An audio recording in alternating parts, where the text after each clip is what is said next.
그럼 제가 과연 보디빌딩 갤러리나 헬스 갤러리 등지에서 뭐야?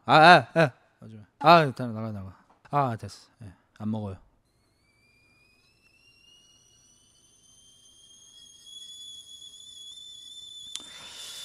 나 이렇게 뭔가에 집중하고 있을 때 누가 들어오면 확 나. 열받는다. 일본이 히키코모리의 고령화가 좀 문제라고 해요. 요거는 저도 좀 생각을 해볼만 하더라고요. 쇼츠 넘기다가 우연히 봤는데 우리나라에도 사실 좀 있거든요. 00년대에 DC라는 게 생겼습니다. 여러분 DC의 역사에 대해서 아시나요? 제가 DC를 처음 했던 게 23살, 4살 정도였던 것 같아요. 그러면 한 2005년, 6년? 그 정도 됐겠죠. 그때 처음에는 DC도 정상이었답니다. 정말로 그 사진을 찍어서 자기 사진을 올리는 그런 사이트였어요. 처음엔 되게 재밌는 것도 많았었고, 근데 점점 드립이 좀 세지기 시작했어요. 아무래도 사진을 올리다 보니까 약간 야식꾸리한 사진들이 좀 점점 많이 올라오기 시작했고, 남자들이 많으니까 거기에 대한 드립이 이제 좀 점점 세지기 시작했거든요.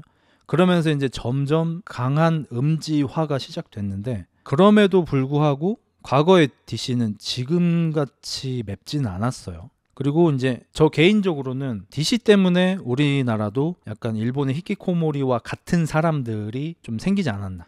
제가 요즘에 보는 그런 사람들의 특징이 뭐냐면, 현실 세상에서 자기 실제 인생에서는 전혀 그렇지 못한데 인터넷만 들어가면 아는 척을 하고, 인터넷만 들어오면 센 척을 하고, 자기한테 무슨 해안이 있는 척하고, 자기가 이 세상을 다 통달하고 있는 척을 하는 사람들이 엄청 많아졌어요.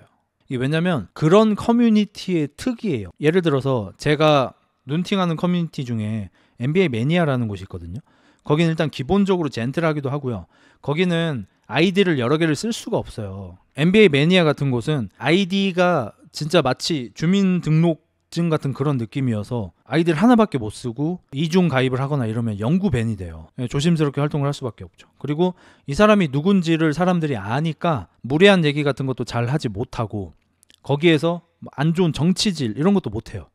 친목질도 못합니다. 그럼 만약에 그런 데에서 누가 뭘 잘 모르는데 계속 아는 척을 한다고 칠게요. 그러면은 조만간 일주일 안에 사람들이 이거 틀리셨는데요, 저번에도 이거 틀리셨던데, 이렇게 하면서 지적을 당하면서 아는 척을 더 이상 할 수 없게 돼요. 그래서 NBA 매니아에서 정말 아는 척을 하는 분들이 몇몇 계신데, 그것도 다 본인이 정말 잘 아는 분야에 대해서 조언을 해주는, 지식을 전달해주는 그런 분들이 계셔. 뭐 예를 들어서 뭐 동물 얘기 나오면은 동물 박사님 같은 분이 한 분 계셔서 그분이 어떤 동물에 대해서 완전 막 지식 백과처럼 알려주는 분이 계셔. 법률적인 거는 거기 이제 법률 쪽에 일하시는 분들이 막 이렇게 조언을 해주고 막 그런 분들이 계셔. 근데 이제 DC 같은 사이트는 아이디를 무한대로 쓸 수 있고, 내가 누군지를 몰라 사람들이. 나 그냥 55야. 55, 233.108이야. 내가 누군지 아무도 몰라. 그러면은 뭐가 나오면은 쟤 뭐뭐잖아, 뭐뭐죠, 이거 그거네. 일단 기본적으로 아는 척하는 댓글을 쓰게 돼요. 사람이 1년, 3년, 5년, 10년을 그 짓거리를 하잖아요. 그러면 인터넷 안에서의 나는 아는 척하는 사람이야. 뭐 잘 아는 사람이야. 누가 뭐 실수할 때마다 이건 이랬어야지 저건 저랬어야지, 결과를 다 보고 나서 마치 예측한 척 이러면서 살아. 근데 현실에서는 전혀 그렇지 못해. 막말로 사회에서 1인분을 못하는 사람이, 이 괴리가 오지게 커지잖아요. 이럴수록 사람이 정말 안 건강해지거든요. 오늘도 무슨 그 레드필 코리아에 대해서 막 해달래. 레드필 코리아가 뭐 엊그젠가 또 무슨 영상을 올렸어요. 할 게 없어요. 내가 무언가에 대해서 해명하라 이렇게 올렸어. 그걸 해명하면서 문제 제기를 해야지 대화가 이어질 거 아니야. 해명이 없어. 그냥 계속 새로운 문제 제기. 제일 큰 문제가 뭐예요? 잔나를 아주 나쁜 여자로, 나쁜 인간으로 만들어서 잔나를 망가뜨리려고 하고 있죠. 이건 그냥 법적인 처벌을 해야 됩니다. 저는 이제 레드필 코리아가 거의 뭐 감옥에 발을 약간 들여놨다고 생각해요. 얘는 지금 심각해요. 왜냐면 나는 쌍방이잖아. 서로가 서로를 언급하면서 영상을 제작을 하고 있는 거잖아. 근데 잔나는 하지 말아달라고 수도 없이 얘기를 하고, 심지어 스토킹죄로 고소까지 했어요. 근데도 이러고 있어. 범죄 사실을 인지하면서 계속 범죄를 저지르는 거는 매우 큰 잘못이거든요. 물론 이런 걸로 실형이 나오는 건 쉽진 않습니다. 실형 나올 거다는 얘기가 아니에요. 근데 가능성이 점점 커지는 건 사실입니다. 난 보면서 너무 불쌍하다는 생각을 했는데 지금 레드필 코리아는 옛날에 막 DC질 했던 거 무슨 커뮤니티 오질나게 하면서 심지어 그 커뮤니티들에서 아는 척 했던 것들이 글이 다 발굴되고 어디 뭐 중고 당근 사이트에서 막 뭐 팔고 이런 것까지 다 발굴이 되면서 얘가 여태까지 뭐 존경받는 남자의 비밀이라느니 여자로부터 존경심을 불러일으켜야 된다느니 뭐 상남자는 어쩌고 알파메일은 어쩌고 이런 말을 할 자격이 전혀 없는 사람이라는 게 만천하에 드러났잖아요. 나는 이런 사람이 바로 일본의 히키코모리 고령화에 부합하는 사람인 것 같아요. 어렸을 때부터 커뮤니티 뒤지게 하고 커뮤니티 할 때마다 자기가 아는 얕은 지식으로 아는 척만 존나게 했어. 그래서 이 인터넷 상의 자아가 비대가 되면서 자기가 진짜 대단한 사람이라는 착각을 한 것 같아. 그래서 유튜브 채널을 개설해서 외국의 앤드류 테이크 영상이나 그냥 퍼다 날르고 그냥 뭐 택깔이나 하고 이랬으면은 뭐 크게 문제가 없었겠지만 알파 메일이라느니 뭐 존경받는 남자의 비밀이라느니 이런 남을 가르치는 영상을 만들기 시작하고 심지어 그걸 89만 9천 원에 팔았어. 이거는 실제 자신의 능력과 자기가 생각하는 자신의 능력의 괴리가 너무 커버리는 거죠. 여러분은 만약에 제가 보디빌딩의 정수라는 인터넷 강의를 89만 9천 원에 판다고 생각을 해보세요. 제가 과연 사람 새끼 대접이나 받을 수 있을까요? 못 받겠죠.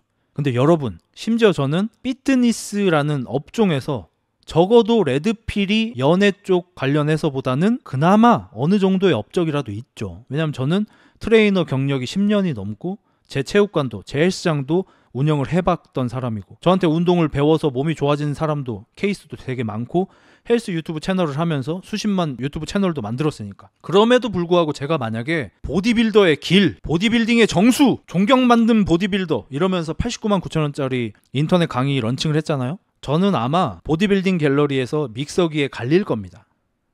제가 만약에 헬스 코리아, 보디빌딩 코리아라고 유튜브 채널 이름을 지었잖아요. 그럼 저는 헬스 갤러리에서 그냥 믹서기에 갈려서 뒤졌을 겁니다. 당연히 저는 그런 강의를 런칭하지 않죠. 왜냐하면 실제 제 능력과 인터넷상에서의 저 흑자일스라는 캐릭터의 능력이 크게 다르지 않거든요. 제가 유튜브에서 내가 몸이 뒤지게 좋다, 막 대단한 사람이었다 이런 말을 한 적이 없거든. 나는 그냥 뭐 지금 기준으로 치면 별로 몸이 좋지는 않은데 옛날에는 좋은 편이었다, 요 정도.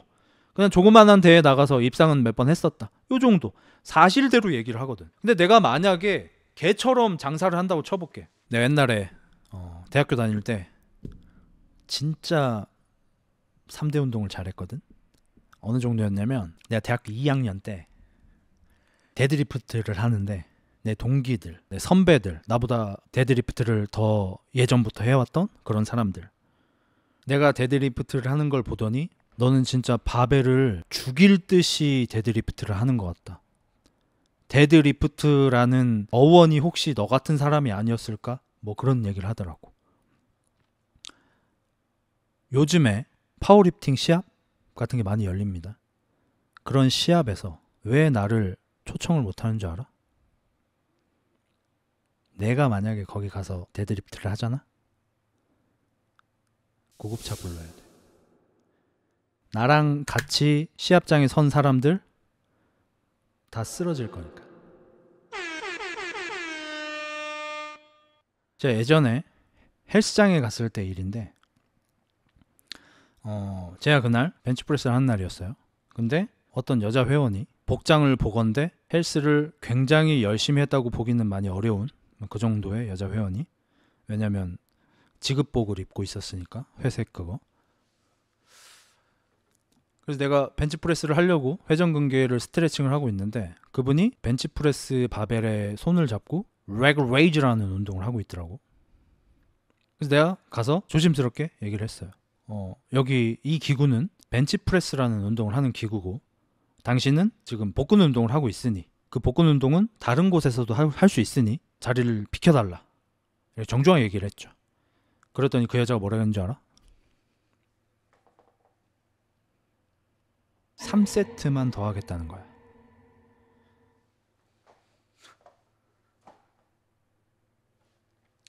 이미 3세트를 해서 무례를 범했는데 그 무례를 지적받고 한다는 소리가 3세트를 더 하겠다는 거죠. 무례 곱하기 무례라는 거지. 그래서 내가 그때 녹음기를 켜고, 왜냐면 스마트폰이었으니까, 그 사람한테 왜 벤치프레스에서 복근 운동을 하면 안 되는지 설명을 해주고 그야말로 발라버렸어. 아주 그냥 개쳐 발라버렸어. 그리고 나는 유유히 벤치프레스를 했지. 5kg 한 장 시키고. 제가 만약에 제 보디빌딩 커리어를 이런 식으로 설명을 한다 칠게요. 이러고 나서 89만 9천 원짜리 보디빌딩의 정수, 존경받는 헬스인의 비밀 같은 거를 런칭을 했다고 칠게요. 그럼 제가 과연 보디빌딩 갤러리나 헬스 갤러리 등지에서 뭐야? 일단 나가. 됐어. 안 먹어요.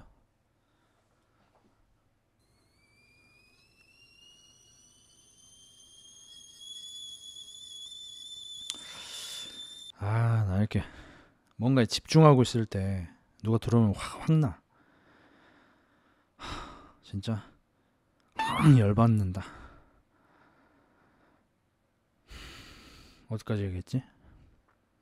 뭐 아무튼 저는 정말 죽을 정도로 열심히 보디빌딩 훈련을 했고 그 보디빌딩을 하면서 세상을 깨우쳤달까? 뭐 그런 사람입니다. 그래서 나는 이제 이런 것들을 보면서 이제 흑자했습니다. 뭐 화나고 짜증나고 뭐 그런 거 당연히 있지만 한편으로는 짠한 거야. 여러분이 생각을 해보세요. 여러분이 어렸을 때부터 인터넷 커뮤니티 같은 데를 막 엄청 몰두해서 하는 사람이었어. 근데 꿈이 커. 꿈이 배우가 되는 거야. 배우가 되기 위해서 되게 열심히 노력을 했다 쳐. 근데 어디서도 어떤 배우 커리어든 뭐 필모그래피든 뭐든 찾아볼 수도 없는 그 정도 수준의 배우 지망생이야. 그러니까 배우로 실패했다가 아니고 배우 지망생을 실패했다고 보는 게 맞는 것 같아. 나는 배우로 실패한 사람이면은 적어도 어디에서 무슨 역할은 해봤다 이러면 사람들이 듣고 나 기억나. 약간 요 정도가 돼야지. 실패한 배우 느낌이라면 얘는 대체 어디에 코백이라도 한 번이라도 나온 게 없어. 본인도 얘기를 한 게 없고. 그래서 나는 배우 실패를 했다라고 보기는 어렵고 배우 지망생을 실패했다고 생각하거든. 걔가 그러고 있던 애야. 배우 지망생을 실패한 애야. 나이는 30대 중반이 됐어. 뭐 어떤 일을 하고 살았는지 내가 알 수는 없지만 어디 가서 되게 내세울 만한 어떤 일은 아니었나 봐. 왜냐면 본인 직업을 한 번도 밝힌 적이 없어. 자랑을 그렇게 좋아하면서 뭐 스몰 비즈니스 한다 그러고 맨날 설탕 팔고. 근데 어느 날 누군가를 만난 거야. 만났는데 머리 해주고 옷 입혀주고 깔끔하게 이렇게 해줬어.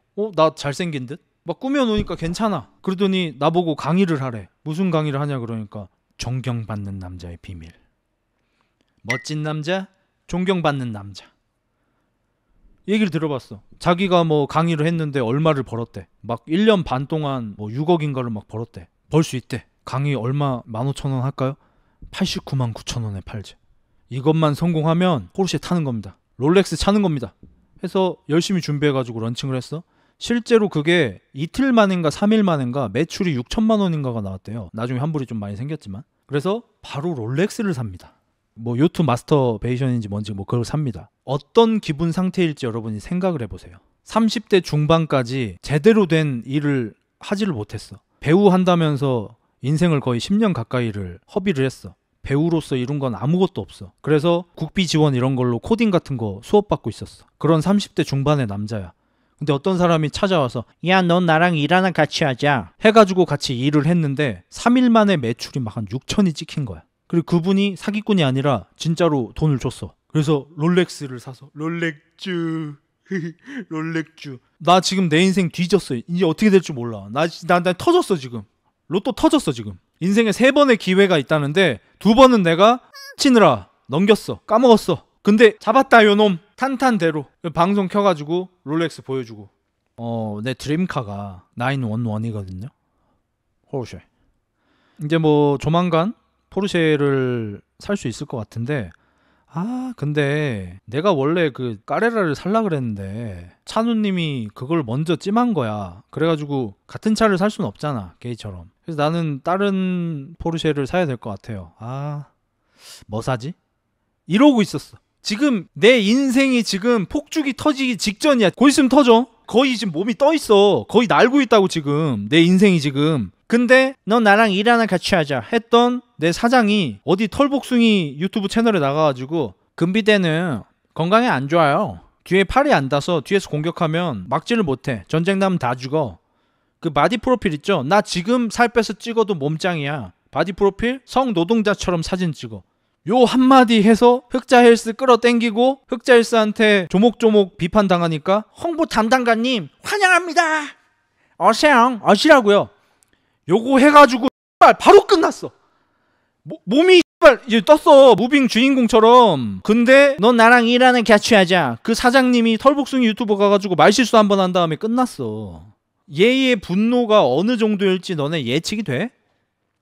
그러니까 차라리 아예 맛을 못 봤으면 상관이 없다니까. 아예 그냥 모르고 살았고 그냥 뭐 그대로 배우 실패하고 30대 중반 돼서 코딩 배워서 그냥 뭐 어디 적당한 회사 들어가가지고 짜라는 거 짜고 그냥 맨날 밤새 막 그거 하고 막 이랬으면은 그냥 인생 쓰다 요렇게 살고 그냥 어디 또 인터넷 커뮤니티 들어가가지고 아는 척 좀 하고 그냥 요렇게 살았을 거라고. 근데 성공의 맛을 봐버린 거야.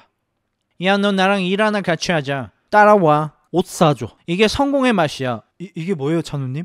우니, 캐비어. 이거 어떻게 먹는 거야? 햄버거에 쳐 넣어. 말도 안 되게 맛있네요. 이걸 한 거야. 머리가 왜 그 모양이야? 따라와. 강남에서 커트 6만 원짜리 미용실 가가지고 커트도 시켜주고 양복도 사주고 롤렉주도 사주고 성공의 맛을 봐버린 거야, 한 입을. 그리고 옆에서 이거 얼마나 풀었겠어. 그래가지고 내 인생은 이제 폈다. 앤드류 테이트 똥 받아먹은 보람이 여기서 나오는구나. 포르쉐 사가지고 뭐 할 거냐면은 동해로 쏠 거야. 동해 해수욕장 바로 차 몰고 가가지고 거기서 를 시원하게 한번 칠 거야. 백사장에 누워가지고. 실제로 한 말입니다. 포르쉐를 사서 처음 하고 싶은 일이 해수욕장 가서 치고 싶대. 백사장에 누워서. 아무튼 굉장히 특별한 사람인 것 같아요. 이랬는데 포르쉐는 없어. 포르쉐 없어 목말라도. 포르쉐 타고 동해에 가서 치는 게 자기 꿈이었는데 포르쉐가 없어졌어. 그래서 그냥 집에서 칠 때마다 포르쉐 생각이 나. 와우 친구들, 투싼 아저씨야. 얘 분노가 얼마나 거대하겠냐고. 근데 나는 개인적으로 얘가 굉장히 푸시 같은 게 뭔지 알아? 누가 봐도 알아. 지금 본인을 강의를 할 수 있게 만들어준 게 용찬우이지만 본인이 이렇게 나락으로 떨어지게 된 시발점이자 가장 큰 이유는 역시 용찬우거든. 용찬우가 입만 조심했어도 혹은 말실수를 했어도 환영 영상만 안 찍었어도 흑자일스한테 고소 15개 쳐놓고 살인죄 고소하고 이 짓거리만 안 했어도 일이 이렇게 커지진 않았거든. 그냥 초장에 헬스에 대해서 잘 몰랐는데 미안합니다. 요시무라 박사가 그러는데 뭐 체지방률 너무 낮으면 안 좋다고 하길래 좀 그런 식으로 얘기했습니다. 미안합니다 하고 넘어갔으면 끝나는 거였어. 근데 환영하고 더 욕하라 그러고 고소 15개 날리고 살인죄 고소하고 방송금지 가처분 신청 내고 막 그러면은 사실 마음속 깊은 곳에서는 자기도 알걸? 솔직히 마음속으로는 소리쳐본 적 있을걸? 찬우씨 제발 닥쳐! 마음속으로는 소리 질러봤을 거라고 생각해 나는. 진짜 진심으로. 근데 얘가 진짜 푸시 같은 게 본인한테 이런 금전적인 이득을 주고 본인을 알아봐주고 이런 사람이었다고 해서 그 사람의 잘못을 지적을 못해. 그러니까 지금 누구 탓하고 있어요? 흑자일스 탓도 넘어서 심지어 용찬우 탓? 패스. 심지어 나까지 패스해서 잔나 탓을 하고 있습니다. 잔나가 끝까지 우리 쪽 편에만 있었어도, 잔나가 녹음만 안 했어도, 잔나가 그 녹음본을 흑자한테 넘기지만 않았어도 얘 인생은 이 감옥에 있는 거예요. 용찬우는 그래도 집이라도 좀 살지. 중산층은 되잖아. 엄청 부자는 아니더라도. 얘는 그렇게 여유도 없어 보이는데 앞으로 어떻게 살지 걱정을 해야 하는 친구인데 하루 종일 인터넷하고 다중분신술로 욕하고 다니는 것 같고, 이게 걔 지옥이라니까? 정말 진심인데요. 복수를 위해서 살아가는 건 영화 캐릭터한테만 가능한 겁니다. 이건 저도 포함이에요. 저도 짧지 않은 시간 제 과거의 어떤 후회 때문에 그거를 되돌리려고 노력하면서 살았던 기간이 있거든요. 그때 저는 제 모든 게 안 좋았습니다. 저도 안 좋았고 제 주변 사람도 힘들게 했고 다 안 좋았어요. 그렇게 살면 안 돼요, 사람이. 이미 일어난 일은 일어난 거고 지나간 일은 지나간 겁니다. 그 다음에 비슷한 일이 일어났을 때 내가 어떻게 해야 될지가 중요한 거지, 그 과거의 일을 자꾸 고치려고 해봤자 대부분은 고치지 못해요. 그러면 거기에 계속 갇혀서 내가 그때 뭘 했으면, 심지어 나에 대한 후회도 아닌 남에 대한 후회, 흑자만 뭐 했어도, 잔나가 이렇게만 했어도 이런 후회를 하고 산다? 얘는 그냥 인생 지옥이에요. 지금 지옥에 살고 있는 거야. 그래서 나는 그냥 냅둘 겁니다. 또 이제 몇몇 아이디가 와서 막 댓글을 쓰는 애들이 있어. 뭐 몇 개 되지는 않아요. 어차피 뭐 대여섯 개야. 근데 레드필이 뭐 했던데 해명 안 하냐, 용찬우가 뭐 했던데 해명 안 하냐, 그걸 내가 왜 해줘. 내가 만약에 허위 사실을 얘기했지, 허위 사실 적시에 의한 명예훼손으로 처벌을 받겠지 내가. 그럼 그쪽에서 흑자 새끼 거짓말한 거 봤죠, 이렇게 처벌 받았습니다, 나오겠지. 나오는지 두고 보세요. 제가 모욕죄로 처벌을 받을 수는 있습니다. 잘 놀리시니까. 나도 인정해. 내가 좀 잘 놀려. 잘 긁히게 잘 놀려. 재능이라면 재능인 거고 단점이라면 단점인 거고. 그래서 뭐 모욕죄가 나올 수는 있어. 근데 허위사실 적시에 의한 명예훼손죄가 나온지 보세요. 보시면 알아요. 그리고 지금 이제 민 변호사님도 일이 조금 이제 좀 적당히 이제 좀 잔잔해진 게 뭐냐면은 진짜로 용실록을 만드셨어. 500페이지가 넘습니다. 진짜로 책 3권 분량입니다. 진짜로 두께가 이만해요. A4 용지 뽑아놓은 게. 그걸 이미 문서화도 하셨고 당연히 저 파일로도 있으시고. 그래서 조사받으러 갈 때 패드 들고 가서 이런 얘기 왜 하셨어요? 잠시만요 해가지고 컨트롤 F 누르고 따다닥 엔터 치면은 보여주고 몇 월 며칠 뭐 무슨 영상에서 용찬우가 레드필이 이런 얘기를 해서 이런 발언이 나왔습니다. 아 그렇군요. 이 조사가 그냥 다 이거예요. 약간 오픈북 테스트 같은 느낌이에요. 그래서 이제는 조사가 조금 그나마 좀 편해졌어요. 그래서 지금 뭐 레드필이 막 댓글로도 막 그러더만 뭐 자기는 잔나의 수영복 사진을 게시를 한 적이 없다, 난 그런 사진을 갖고 있지도 않다 막 그런 말을 하잖아요. 본인 범죄 사실을 계속해서 그냥 키워가고 있는 거예요. 왜냐면 저는 레드필 코리아가 본인 계정에 잔나의 수영복 사진을 올린 증거를 가지고 있거든요. 그래서 제가 이러다가 드필이 감옥 갈 수도 있다, 이러다가 진짜 전자발찌 찰 수도 있다 이런 얘기를 했거든요. 그거 얘기한 거 제보 받습니다, 뭐 법원에 제출하겠습니다. 제출하면 뭐 어쩔 건데. 아니 뭐 대학 기자 시절에 웬만한 변호사들보다 뭐 케이스 더 많이 읽고 뭐 법 공부하고 했다며. 근데 명예훼손에서 의견인지 아닌지 중요한지 그것도 몰라? 지금 고졸딸이 나도 왔는데 얘 진짜 감옥 갈 수도 있음. 이걸 어떻게 명예훼손으로 할 건데. 조사 불응한 적이 없다던데. 레드필도 지금 용찬우하고 닮아가고 있어요. 자, 저는 레드필 코리아한테 조사 불응을 했다고 한 적이 없어요. 제가 뭐라 그랬죠? 용찬우는 조사를 자꾸 미루고 있고 레드필 코리아는 잔나 고소건에서 공개할 수 없는 정보를 계속 공개해달라고 청구를 해서 조사가 밀리고 있다라고 얘기를 했죠. 내가 하지 않은 말을 만들어내서 한 적이 없다고 얘기를 한다니까요. 이게 기본적인 용익이에요, 여러분. 그리고 이게 자기도 은연중에는 아는 거야. 아니 반년 넘게 계속 전부 거짓말. 저는 태어나서 단 한 번도 거짓말을 해본 적이 없습니다. 신 앞에 당당하게 살았습니다. 신이 지켜보는 것처럼 살았습니다. 6개월도 넘게 이 얘기를 했어. 어느 순간 갑자기 거의 다 거짓말로 바뀌었잖아. 아마 자기도 모르게 나왔을걸? 왜냐면 그 뒤에도 전부 거짓말을 또 썼거든. 아 그리고 뭐 그것도 있죠. 흑자일스가 본인들 허락을 받았어야 한다고 생각을 하나 봐. 녹음을 오픈을 한 게. 우리가 법을 잘 몰라도 이게 만약에 불법이면 뉴스 같은 데에서 녹음을 어떻게 틀어요? 생각을 해보세요. 그 추정 60분이나 PD수첩 이런 데에서 녹음 파일을 어떻게 틀어요? 못 틀죠. 그 당사자들 중에서 누군가 한 명이 필요에 의해서 틀어달라고 하면 틀어줄 수 있는 거예요. 당연히. 당사자가 허락을 했기 때문에. 제가 만약에 잔나 컴퓨터를 해킹해가지고 내 맘대로 올렸다 이러면 문제가 될 수 있죠. 검사한테 막 문자 넣으라 그러고. 아니 경찰이 무슨 택배 아저씨냐고. 택배 아저씨조차도 저 죄송한데 제가 주소를 잘못 썼는데 여기 주소로 보내주시면 안 되나요? 택배 아저씨한테 보내도 씹혀요. 50% 이상. 50% 정도는 그건 안 됩니다라고 할 거고. 뭐 어떻게 할 건데. 저 그 사건 번호 4885 그 당사자인데요. 고소인인데요. 그 제 거 고소 명예훼손으로 들어갔잖아요. 그거 모욕으로 좀 바꿔줄 수 있나요, 검사님? 아니면은 검사님이 보시고 좀 죄가 될 만한 죄명으로 바꿔가지고 알아서 오마카세로 좀 해줄 수 있나요? 뭐 이렇게 문자를 할 거야? 그러니까 난 좀 짠해. 짠한 마음도 있어. 화가 많이 나긴 하는데 일본의 히키코모리들이 30, 40대가 되어가지고 변변찮은 직장도 잘 못 잡고 그렇다고 방 밖으로 나가는 건 또 무섭고 근데 인터넷 안에서의 자아는 비대해졌고 그래서 걔들도 이 채널 같은 데 들어가서 하루 종일 채팅하고 아는 척하고 자기가 아는 게 애니하고 게임 이런 거니까 만화책이었는데 애니화가 되거나 실사화가 되면은 막 전문가 납셔가지고 아니 이 작품은 이게 제일 중요한 건데 이걸 이런 식으로 작화를 하시면 어떡합니까? 아니 실사화를 하시는데 주인공 매칭이 전혀 안 되잖아.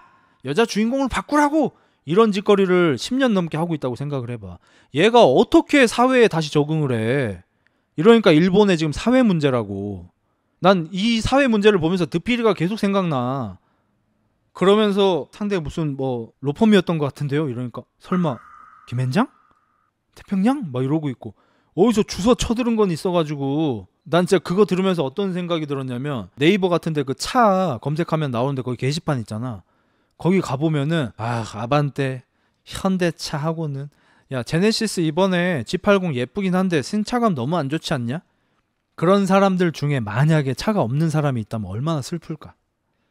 그런 사람들 중에 만약에 직장조차 없으면서 집에서 그냥 그런 것만 치고 있는 사람이라면 얼마나 슬플까? 이 생각이 들더라고. 김앤장이면 어떨 거고 뭐 태평양이면 어쩔 건데 네가.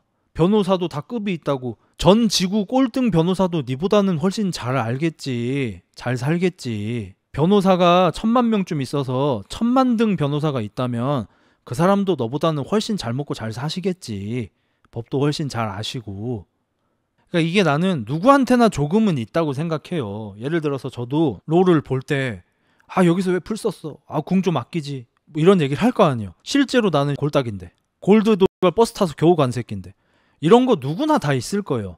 근데 나는 레드필이 진짜 문제가 뭐라고 생각하냐면 현실에서의 문제가 생겼는데도 그 사고방식에서 벗어나지 못한다는 게 너무 큰 문제라고 생각하는 거야. 그래서 30, 40대 히키코모리 생각이 바로 난 거예요. 우리가 누구나 다들 인터넷 안에서 혹은 TV 같은 거 볼 때 유명인들, 뭐 프로 스포츠 선수들 이런 사람들을 보면서 그 사람들이 하는 선택이나 노력 같은 거, 결과물 같은 걸 보고 평가를 하잖아. 실제로 나는 그 사람보다 훨씬 더 못하는 사람이더라도 별로 상관하지 않고 평가를 하잖아요. 그게 사실 대중의 권리 중에 하나잖아. 근데 그게 만약에 나한테 직접적 연관이 되어 있는 일로 바뀌면 어떻게 될까요? 내가 인터넷을 할 때 근데 요즘에 변호사들 벌이도 현찮지 않나? 나보다 못 벌던데? 막 이러면서 막 놀았다 쳐. 좀 쪽팔리지만 그렇게 놀았다 쳐. 요즘 의사 별거 없지 않아? 야 의대 늘려야지. 막 아는 척을 막 했다 쳐. 또 모르는데. 근데 만약에 내가 어떤 소송에 걸려버렸어. 이러면 어떻게 돼요? 변호사님 다스케테 구다사이. 그냥 330이면은 사건 맡아주는 그냥 동네 변호사분을 찾아가서도 제발 좀 살려주십시오 이러면서 하게 되잖아. 근데 레드필은 심지어 인터넷에서 그렇게 살았다 쳐. 근데 현실에서 지가 소송을 당하고 소송을 하게 될 입장이 되고 내 사업 파트너가 송사에 휘말리고 이랬으면은 이제 현실로 돌아와야 되잖아. 현실로 돌아와서 이걸 어떻게 해야 될까? 변호사한테 당연히 수임을 맡겨야겠지. 수임료는 얼마 나올까? 이런 현실적 걱정을 해야 되잖아. 근데 현실에서의 문제가 생겼는데도 상대 변호사 보니까 뭐 경력 별로던데? 로스쿨 출신이던데? 판사 출신 아니던데? 정관예우 아니던데? 김앤장 아니던데? 그리고 제가 대학생 때 기자했는데 웬만한 변호사보다 이런 케이스 많이 맡아봤어요. 난 이걸 보면서 처음 봤을 때는 너무 오그라들어서 너무 힘들었거든? 근데 최근에 다시 보면서는 너무 불쌍하더라. 이제 얘는 현실 세계조차 자기 가상 세계한테 먹힌 애구나 이런 생각이 들면서 되게 불쌍했어요. 왜냐면 진짜 현실 세계로 복귀를 못할 것 같은 거야 이제. 이거 누군가 끄집어 내줘야 되거든. 그래서 예전에 뭐 그런 얘기 많이 나왔잖아. 가능성에 취해 있는 상태 뭐 그런 거. 그게 진짜 슬픈 거예요. 곽도원 배우가 상 받으셨을 때 한 말이 뭐였냐면 본인이 한쪽 귀가 안 들리신데 그래서 주변에서 다들 너 배우로 성공 못할 거라고 했는데 난 지금 여기서 이제 이렇게 우리나라에서 가장 큰 상을 받게 됐다 이러면서 여러분 뭐 남의 말 듣지 마시고요 그냥 노력하세요 이런 얘기를 했어. 그 말만 뺐어도 나는 정말 멋진 연설이 됐을 거라고 생각해요. 자기 개인적인 경험에서 끝났다면. 내가 귀가 안 들리는 사람인데 장애가 있는 사람인데 배우는 히어링이 너무 중요한데 내가 이렇게 열심히 노력하다 보니까 이 자리까지 이제 오게 됐다. 여러분한테 너무 감사하다. 뭐 하나님 감사합니다. 뭐 부모님 감사합니다. 여기서 끝났으면 좋은 연설이었을 거라고 생각해요. 근데 거기에서 한 수를 더 떠서 여러분 남의 말 듣지 마시고 그냥 꿈을 향해서 열심히 하세요. 뭐 이런 얘기를 했어. 당연히 나처럼 막 너무 막 쏘아보듯이 보는 사람이 아니면 그냥 희망을 주는 좋은 말이구나 하고 넘기겠지만 저도 노래하는 거 좋아하고 보시면 아시겠지만 연기 이런 거에도 뭐 관심이 있었겠죠 당연히. 거기다가 헬스도 뭐 일반적인 것 이상으로 열심히 했었고 그러니까 예체능 쪽에 열심히 하고 싶은 잘하고 싶은 마음이 굉장히 컸던 사람이에요. 이런 사람들 중에서는 가능성에 취해 있는 상태가 위험해요. 정말로 재능이 없는데 인생을 때려박는 게 위험해요. 곽도원 같이 성공한 사람들은 정말 극소수고 훨씬 많은 사람들은 사실 인생을 낭비하는 경우가 많거든요. 그리고 너무 멀리 가면 제자리로 돌아오질 못해요. 그 가능성에 취하고 거기에 쓴 시간과 돈과 에너지가 너무 아까워서. 그러니까 저는 오히려 그런 사람들이 그런 말을 좀 조심스럽게 해야 된다고 생각해요. 근데 우리는 성공한 사례밖에 못 봐요. 영화배우 하려다가 실패한 사람의 사례를 우리가 어떻게 알아요? 누군지를 모르는데. 근데 그런 사람이 100배, 1000배는 많을 거란 말이야. 근데 우리가 아는 사람이기 때문에 마치 그런 사례가 많은 것처럼 보이고 많은 사람들이 그런 희망을 갖고 살아가는 게 옳은 것처럼 보이지만 제 가치관에서는 그렇지 않아요. 안 될 새끼는 그만두는 게 맞아요. 안 되는 사람은 그만하는 게 맞아. 물론 이걸 핑계로 대면서 노력을 안 하는 새끼가 최악이에요. 어차피 노력해도 안 됨이라고 생각하면서 패배주의에 쩌들어서 아무것도 안 하는 사람이 제일 싫어요. 저는 항상 얘기하지만. 근데 그 다음으로 위험한 건 정말로 각이 안 보이는데 인생을 갖다 박는 거. 정말로 구멍이 안 보이는데 갖다 박는 사람들 인생을. 이것도 많이 위험해요. 그래서 여기에서도 메타인지 같은 게 중요한 거죠. 내가 과연 될 새끼인가 안 될 새끼인가 판단을 할 수 있는 능력이 중요하고, 주변 사람 중에서 마냥 빨아주는 새끼 아웃, 마냥 나 디스하는 새끼, 남 잘 되는 거 시샘하는 새끼 아웃. 정말 중립적으로 나한테 조언을 해줄 사람이 중요한 거고. 내가 만약에 너무 멀리 가버리잖아. 못 돌아와. 내가 너네한테 그냥 단도직입적으로 물어볼게. 너네가 만약에 지금 레드빌 코리아 상황이라고 생각해봐. 30대 중반, 이제 후반으로 가고 있어. 배우 한다고 인생을 10년 가까이를 갖다 박았어. 집에 있는 설탕, 식용유 이런 거를 팔아야 하는 뭐 그런 상황이야. 근데 뭐 용찬우 같은 애를 만나가지고 잠깐 되게 큰 돈을 만져봤어. 말도 안 되는 큰 돈을. 자기 입장에서 막 이만큼 커졌던 마음이 지금 터져버렸어. 흑자랑 잔나가 이걸 터트렸다고 지금 생각하게 됐어. 얘가 과연 제자리로, 그러니까 본인이 있어야 할 자리로 과연 돌아올 수 있을까? 형님 저 만화가 지망생 접어야 할까요? 너 어떻게 알아 그거를? 난 모르지 나는. 그 여기서 이제 절대로 틀리지 않는, 절대로 오답이 아닌 길이 딱 하나 있죠. 그게 뭐죠? 나는 내가 좋아하는 거, 내가 재능이 있다고 생각하는 거, 이걸 위해서 내 인생을 갖다 박을 건데 만약에 성공 못해도 나는 후회 안 할래. 이건 절대 오답이 아니죠. 이거는 누가 봐도 인정을 해줘야 되는 거죠. 근데 만약에 내가 그럴 멘탈이 안 돼. 난 내 인생 10년 갈아 넣었는데 만약에 실패하면은 괜히 했다 엄청 후회할 것 같아. 그럴 사람이면 이렇게 못하겠죠.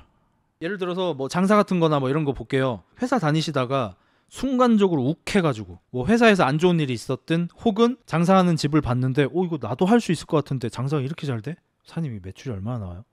단골이니까 알려드리는 건데 어디 가서 말을 하지 마요. 하루에 한 300 나와요. 그러면 순익을 이거 10%만 잡아도 회사 때려치고 이거 할까 그냥 퇴직금으로? 이런 식으로 했다 쳐. 이렇게 시작했을 때 좋지 않은 경우가 굉장히 많죠. 망하는 경우가 많죠. 근데 어떤 사람들은 회사 다니다가 내가 꿈을 위해서 회사 그만두고 뭘 할 거야. 망해도 후회 안 해. 망하면 씨발 노가다 뛰지 뭐. 이런 멘탈 가진 사람들이 있어. 이런 사람들은 인생 갖다 박아도 돼요. 멘탈이 되시잖아. 저도 정말 진짜 또 아닌 놈이지만 제 거 잠깐 얘기해 볼까요?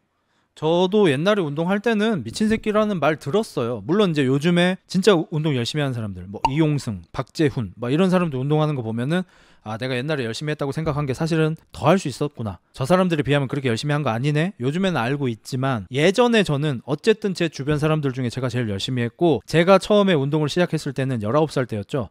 제가 19살 때에는 담임 선생이 정확하게 저한테 뭐라 그랬냐면, 너 뭐 할 거야 앞으로? 저 헬스 트레이너 하고 싶은데요. 야, 그 밥도 못 먹고 자라 이 새끼야. 이러면서 나보고 하지 말라 그랬어. 헬스 트레이너의 인식이 그랬던 때예요. 근데 내가 견습 트레이너 월급 60만 원을 받으면서 그 60만 원으로 닭가슴살하고 보충제 같은 걸 사 먹으니까 돈 한 푼도 없이. 근데도 했어. 헬스 트레이너를 해서 내가 성공을 하면 큰 돈을 벌 거라고 생각하고 한 게 아니에요. 그냥 하고 싶어서 했어요. 나 이거 해서 가난해도 어쩔 수 없어. 근데 이거 좋은데 어떡해. 그냥 할래. 그냥 한 거예요. 제가 그때 무슨 생각을 했냐면, 내가 나중에 정식 트레이너가 돼서 월급 200만 받으면 소원이 없겠다. 이런 생각하면서 했단 말이야. 그런데도 그냥 하는 거야. 할 새끼는 그냥 해.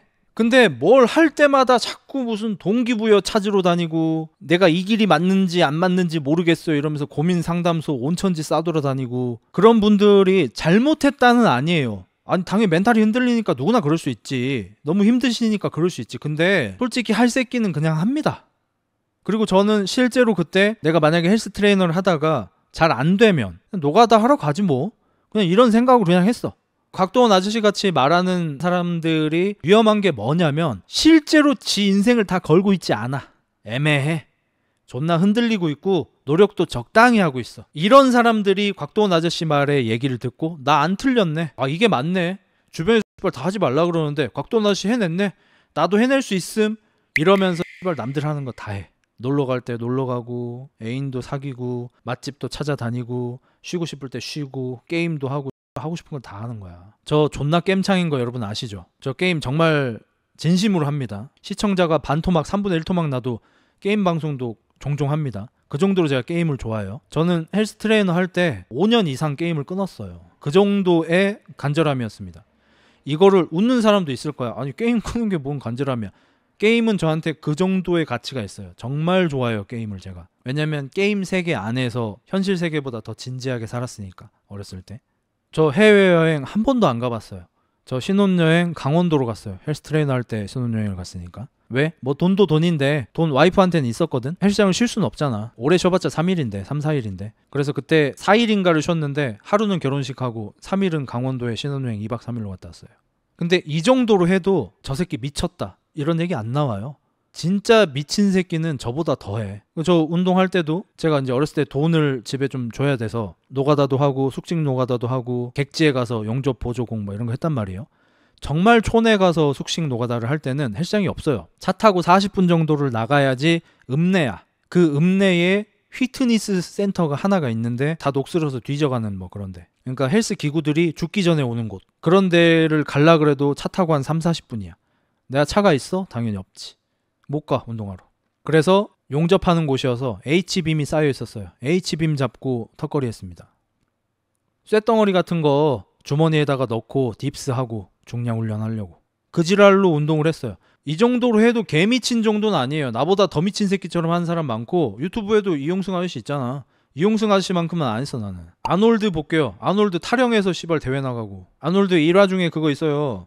아놀드도 좀 촌에 살았나봐. 헬스 운동을 할 수 있는 짐에 가려면은 뭐 1시간 몇 분 정도 이렇게 나와야 된대. 그거를 일요일에 쉬잖아. 일요일에도 운동을 하고 싶어. 일요일에도 그 1시간 몇 분을 읍내까지 나와. 헬스장에 닫혀 있잖아요. 몰래 창문을 따고 들어가서 오스트리아가 되게 춥거든요. 오스트리아도. 히터는 못 켜. 양심상. 관장님이 또 눈치 깔 수도 있으니까. 히터를 안 켜고 거기서 운동을 해. 운동을 하는데 손이 쇠에 달라붙는데 땀이 나면 너무 추워가지고. 팔 운동을 컬을 하다가 손이 너무 시려워서 내려놓는데 그 정도로 추웠대. 근데도 하시잖아. 그때는 진짜 열심히 했어. 저는 어떤 운동을 할 때도 남이 뭐라고 X를 하든 말든 난 열심히 했거든요. 제가 30살 때 처음으로 농구를 하러 갔는데 제가 그때 NBA를 먼저 보다가 실제로 해볼까 흥미가 생겨서 농구를 하러 간 거였어. 당연히 개 못하죠. 심지어 신체 능력이 되게 좋은데 농구를 못하면 더 비웃음을 사거든요. 근데 저는 아랑곳하지 않고 위아래로 르브론 제임스하고 드웨인 웨이드 옷을 유니폼을 위아래로 다 입고 헤드밴드도 하고 아대 차고 농구화도 르브론 7 막 이런 거 신고 그러고 가서 했어요. 뒤에서 나보고 뭐라고 하는 것도 들었어. 앞에서 얘기하는 애들도 있어요. 아 뭐 형 옷 이렇게 입고 와가지고 농구 되게 잘하는 줄 막 이런 애들 있어. 무시합니다 그냥.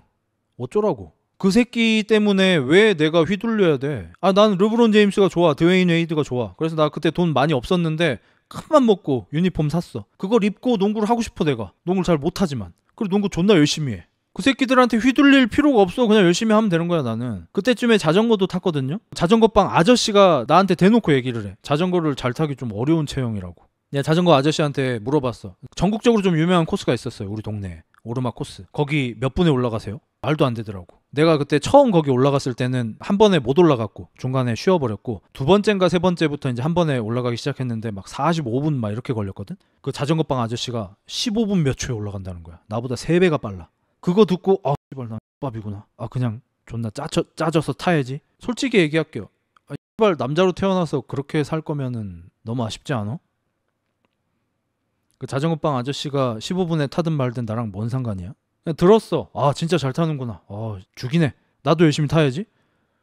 하고 저는 그때 겁쟁이 페달 보고 자전거를 타기 시작했거든요. 힘에 하면서 그냥 올라가. 그래서 나중에는 저도 20분 극후반까지 29분 막 이때까지는 줄였거든요. 더는 잘 안 줄더라고. 그러면 나는 내가 성공했다고 생각해. 그냥 그렇게 살면 되잖아. 등산 같은 거 할 때도 마찬가지고 저는 주로 이제 동생하고 다니거나 혼자 다녔거든요. 왜 이렇게 남한테 신경을 쓰는지 모르겠어. 그냥 내가 신고 싶은 등산화 신고, 내가 입고 싶은 옷 입고, 내가 가고 싶은 코스로, 내가 가고 싶은 속도로 그냥 하는 거야. 근데 나는 요즘 친구들이 너무 아쉬운 게 뭐만 하면은 동기부여를 찾아. 자기가 열심히 해야 할 이유를 찾아. 내가 지금 몇 티어 정도 되는지 검색을 계속 해봐. 내가 어느 정도 수준인지. 그래서 내가 나대도 되는 사람인지, 나대면 안 되는 사람인지. 무슨 장비를 살 때도 내가 실력이 이 정도인데 이 정도 장비를 사도 되나 차도 되나. 눈치를 존나게 봐. 아니 X라 이거야. 이번에 오토바이 샀잖아요. 나한테 뭐라 그런 애들이 극소수지만 있어요. 흑자 이 새끼 오토바이 처음 타는데 1600cc를 사네. 미쳤네 막 이러는 거야. 사든가 말든가 내가 사고 싶다는데 왜 이렇게 눈치를 보냐고. 그리고 그냥 개인적으로 그런 애들 그냥 처럼 보거든요. 그런 그 남의 장비 평가하고 저 새끼가 저 장비를 차도 되는지 안 되는지 그런 걸 자꾸 막 평가하고 막 놀리고 이런 새끼들 특징이 뭐냐면 사실은 자기가 거기 엄청 얽매여 있거든. 내가 그 장비를 사고 싶어. 근데 나는 내 기준에서 내가 그 장비를 찰 실력이 안 돼. 내가 그 장비를 차기엔 내가 부끄러워. 나 부끄러워서 그거 못 차. 근데 나보다 실력이 떨어진 사람이 그 장비를 차면 못 참는 거지. 왜냐하면 이걸 참으면 내가 틀린 게 되는 거니까. 그러니까 그 사람을 놀려야만 하는 거야. 혹은 돈이 없는 애들. 돈이 없어 내가. 그래서 자전거 1000만원짜리를 못 사. 난 아마 뒤질 때까지 1000만원짜리 자전거를 못 탈 거야. 그래서 존나 열심히 돈 모아가지고 150짜리 겨우 샀어. 카본 자전거. 카본의 제일 끝자락을 하나 샀어. 나보다 자전거 못하는 사람이 1000만원짜리 자전거 타고 다니면 자전거도 또 못하는 게 엔진 썩은 새끼가 자전거 장비빨 내세우네. 이건 돈에 긁힌 거죠 지가. 저 새끼가 1000만원짜리 타든가 말든가 나랑 뭔 상관이냐고. 그냥 내가 되게 열심히 돈을 모아서 150만원짜리 자전거를 샀으면 그냥 그거에 되게 행복해하면 안 되는 거야? 난 그게 됐거든. 제가 자전거를 시작하고 나서 그때는 돈이 별로 없었어요. 제 기억에 그때 제 통장에 전 재산이 400 얼마 거의 500 언더로 있었는데 자전거 빵에 갔는데 지금은 카본이 좀 싸졌는데 그때는 카본이 좀 비쌌거든요. 카본 자전거 중에서 저렴한 애가 250만 원쯤 하는 거야. 근데 할인을 15%인가를 해준다고 해가지고 이것저것 다른 장비랑 합쳐서 200 초반에 해준다는 거야. 뭐 헬멧이랑 뭐 장갑이랑 뭐 그런 거 있잖아. 속도계랑 이런 거. 그래가지고 나는 내 전 재산의 거의 반을 해가지고 샀어. 그 카본 자전거를 사고 너무 기뻐서 정말 열심히 타고 다녔거든. 리들리 자전거 지금도 갖고 있습니다. 리들리 카본 제일 싼 거. 너무 행복하게 잘 탔어. 그럼 나도 구미에서 자전거 탔으니까 칠곡보를 자전거 타는 초반에 엄청 많이 다녔거든요. 칠곡보 가면은 1000만원짜리 자전거 놀렸어요. 근데 그 새끼들이 1000만원짜리를 타든 말든 나랑 뭔 상관이냐고 대체. 나는 내 자전거가 너무 좋은데. 나는 자전거 사고 2주인가 3주 만에 부산에서 구미까지 한번 타고 왔어요. 9시간 반 걸려가지고. 뒤지는 줄 알았지. 그냥 이런 자기만의 도전을 하고 자기만의 행복을 찾으면서 남한테 피해만 안 끼치면 행복하게 충분히 살 수 있잖아요. 근데 왜 이렇게 남의 눈치를 쳐보고 자기만 남의 눈치를 보는 걸 넘어서 다른 사람도 남의 눈치를 보게끔 만들어야 되는지를 모르겠어. 그래서 오토바이 저번에 얘기할 때도 막 그러는 거야. 아니 막 형 그 정도 바이크 사도 그 성능 다 못 뽑는다니까 이러면서 하는 친구들이 극소수지만 있었고 그 친구들이 나를 막 놀리고 욕하고 내 기분을 나쁘게 하려고 그런 말을 하는 게 아니라는 걸 알아요. 그래서 저도 좀 조심스럽게 그냥 개그로 얘기를 했죠. 너는 아반떼 성능 다 뽑냐고. 넌 소나타 성능 다 뽑냐고. 아니 차는 성능 다 못 뽑는데 사잖아. 포르쉐 사면 전부 260 밟어? 아반떼 사서 220까지 밟으면서 다녀? 아니잖아. 오토바이도 마찬가지로 내 오토바이가 250을 뽑든 300을 뽑든 내 알바고 나는 그냥 이걸로 그냥 80km로 그냥 정속 주행을 하든 내 맘이잖아. 근데 본인이 이해하고 싶지 않은 분야에 대해서는 그거 외삼이 너무 많이 따라와. 자기도 그 성능을 다 뽑지 못하는 무언가를 다 가지고 있으면서. 그런 식으로 할 거면 살 수 있는 게 없어. 뭐 캠핑을 하려 그래도 캠핑 장비 그렇게 비싼 거 외삼. 자전거를 타려 그래도 그 자전거 님 엔진 개 썩었는데 기함급 외삼. 오토바이를 살려 그래도 님 500cc 알차도 다 못 땡기면서 1000cc 외삼. 세상에 할 수 있는 게 없어. 컴퓨터도 내가 4090을 사서 롤을 하든가 말든가. 몸도 마찬가지죠. 너는 그럼 네 몸 성능 다 쓰냐 이거야. 운동에 빠져있는 애들은 운동 열심히 안 하는 사람 보고 사람 몸은 생각보다 튼튼합니다. 운동 더 하셔도 돼요. 아 열심히 좀 하세요. 너는 공부 열심히 하냐 이거야. 네 뇌 다 쓰냐 이거야. 반대로도 적용되죠. 뭐 책 읽고 막 이런 거 좋아하는 분들 무식하게 운동만 하지 말고 책 좀 읽읍시다. 요즘에 이런 분들 많이 적어졌지만 옛날엔 꽤 많았거든요. 그 사람도 자기가 몸을 못 쓰는 거에 대한 열등감이죠. 그거는 남이 쓰든지 말든지. 아이패드 프로 산다니까 그 돈 씨 하는 애들 개 많음. 남이 아이패드 프로를 사든지 말든지. 진짜 안 긁히는 사람이면 아이패드 프로로 사는 사람을 보면 와씨 부럽다. 나 돈 없어서 못 사는데. 너 뭐 샀어? 나 갤럭시. 그거 왜 샀어? 돈 없어서. 이게 정상이 아니에요? 하나도 안 긁히는 진짜 정상. 아 진짜 돈 있었으면 아이패드 사지. 안 긁히잖아. 그 돈 C가 아니라 그 돈 이시 돼야 되지. 그 돈이면 이걸 사야지가 아니라 나도 그 돈 있었으면 그거 사는 건데. 이게 솔직한 거 아니야? 자전거 타는 아저씨들한테 1,500만원짜리 산다고 하지 말고 솔직하게 나도 돈 있었으면 저거 탈 수 있는 건데 돈 있으면 저거 타고 싶다. 솔직하게 얘기하면 안 돼?